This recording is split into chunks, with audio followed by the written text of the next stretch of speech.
Hey guys, American Movie Freak Tracy here with another review. This one's been a long time coming, but I'm finally getting around to getting it done for you guys. So here we go with the movie Sweetwater. It's rated PG-13 for its racial slurs and some violence.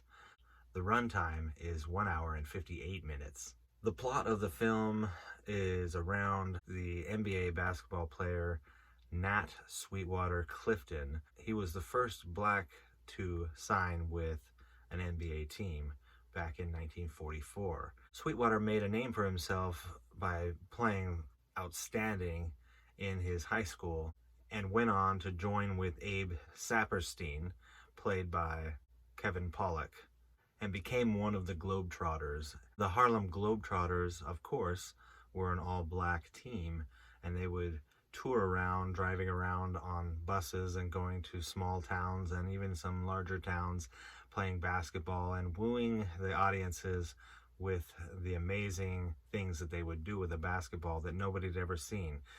It was like a magic show to people, and the things that they would do, and they would engage with the audience. They were great showmen, but they also were doing things that nobody had ever done before on the basketball court.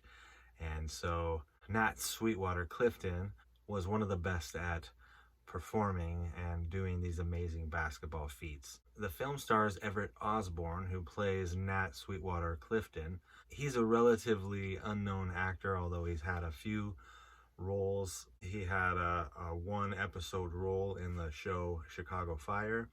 I watched that show, and he did a fantastic job in that role.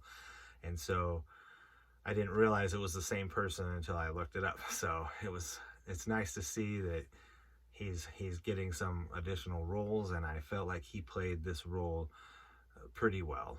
The film also stars Cary Elwes as Ned Irish. He was the owner of the New York Knicks. Also Jeremy Piven, who plays Joe Lapchick, who is the coach of the New York Knicks.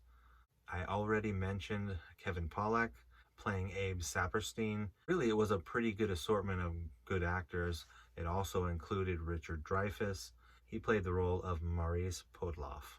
At least I think that's how you pronounce it.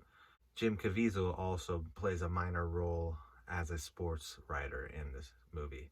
And last but certainly not least, there's a newcomer, female actress and singer. Her name is Emmeline Campbell.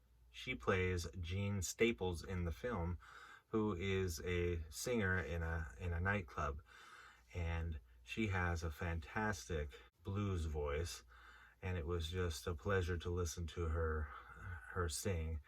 In fact, I have a little clip here. I've never done this yet on these movie reviews, but I thought it might be a good thing to try. So let's have a listen and see if this works. And if it does, I'll probably do it a little bit more.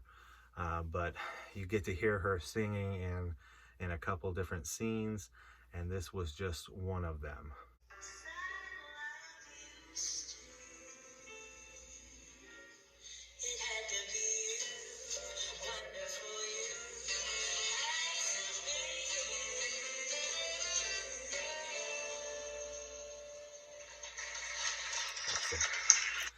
She just had an amazing voice, as I mentioned, and it was a wonderful addition to the story.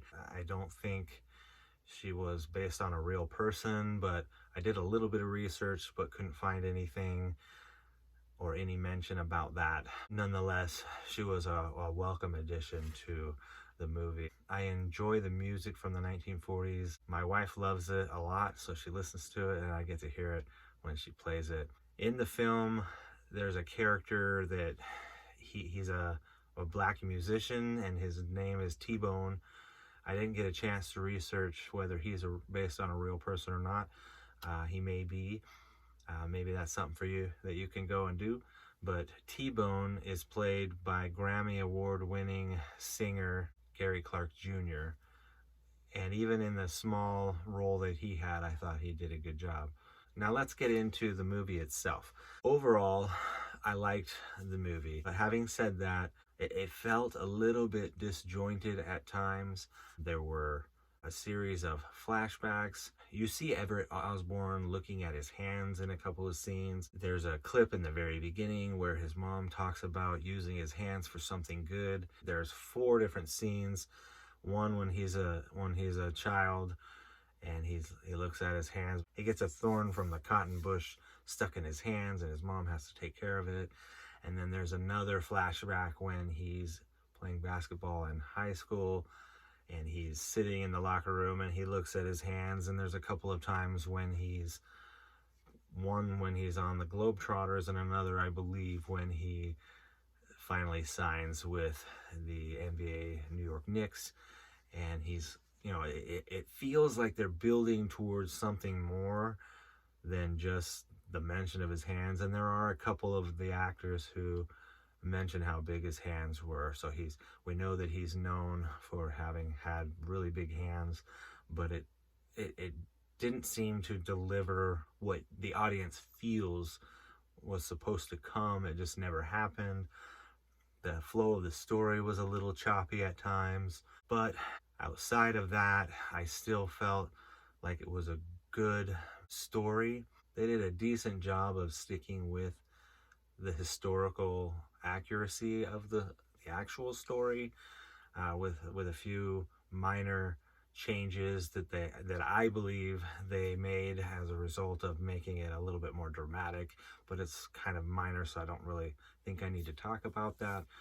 But having said all that, despite a little bit of the story being disjointed, and then some stuff that didn't actually develop into what we thought was going to happen, I really liked the story. They had to deal with the difficult topic of racism at the time, but I didn't feel like they did an injustice with that. It felt like it was portraying accurately how things were in that period of time. So we know from history that there were 3 basketball players that signed with the NBA in that year, 1944. One was Nat Sweetwater Clifton. The second was Earl Lloyd, who was drafted by the Washington Capitals. And the third was Charles Henry Cooper, who was drafted by the Boston Celtics. Nat Sweetwater Clifton, who was the first black basketball player to sign with an NBA team, being the New York Knicks. Earl Lloyd ended up being the first one to actually play in an NBA game just before Sweetwater Clifton did. But in the time period, Nat Sweetwater Clifton was more well known, and according to the story in the movie, they wanted Nat Sweetwater Clifton to be the first player to play in the NBA. Not sure exactly what happened, but as it's portrayed in the movie, there was some bad weather on the way in Washington, and so they played the game early, and it ended up being Earl Lloyd who became the first black basketball player to play on an actual court. Kind of a letdown for Sweetwater, but he's still part of history, having been the first one to be signed with an NBA team. All the actors who were in the film were believable. It felt like we were in the 1940s while we were watching the film. The sets were done perfectly. The vehicles that were used, you really felt like you were there with them in the 1940s. My rating for this film is a 7.5 out of 10. I think it would have been higher if the story had flowed a little bit better. I would watch this film again, maybe not for a little while, but I would not have a problem if somebody wanted to watch it and I was with them, and I would probably say, yeah, sure, let's go ahead and watch it. That's it for this one. Thanks so much for watching, as always.